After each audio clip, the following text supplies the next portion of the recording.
What happens when a car's life comes to an end? Where do all those worn-out, crashed, or abandoned vehicles really go? Today, we're uncovering the dark truth about junkyards, the final resting place for millions of cars, and the hidden realities behind their disposal. Most people think junkyards are just messy lots filled with rusted cars waiting to be crushed. But behind the scenes, junkyards are complex and often misunderstood places. They serve as the last stop in a car's journey, but that final chapter isn't always pretty or simple. When a car is deemed no longer roadworthy, whether due to age, accident damage, or mechanical failure, it often ends up in a junkyard. Some junkyards specialize in dismantling these vehicles, salvaging usable parts like engines, transmissions, or tires to sell for reuse.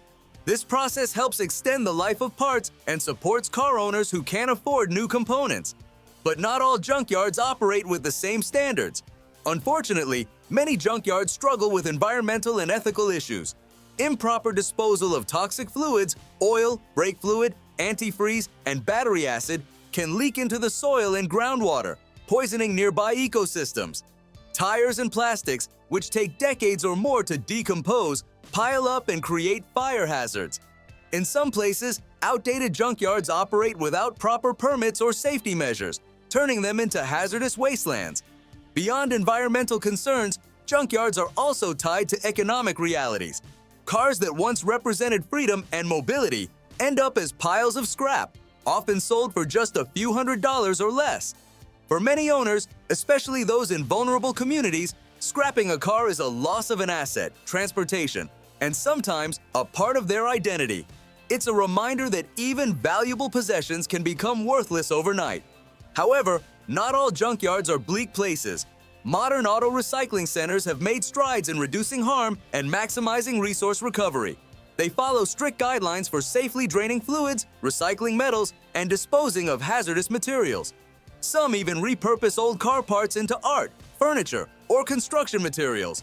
These innovations highlight a shift towards sustainability and responsibility. Still, the journey to a car's death in a junkyard is often rough and uncelebrated. From the noisy crushing machines to the endless heaps of twisted metal, it's a stark contrast to the shiny, polished vehicles we admire on the road.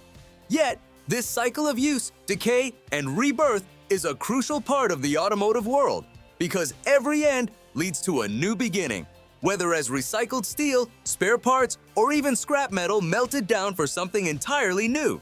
So next time you see a junkyard, remember it's more than just a graveyard for cars. It's a symbol of change, sometimes harsh, sometimes hopeful, reflecting how we use, dispose of, and recycle the things we rely on every day. What do you think about how junkyards operate? Have you ever visited one or been surprised by what you found? Share your thoughts below.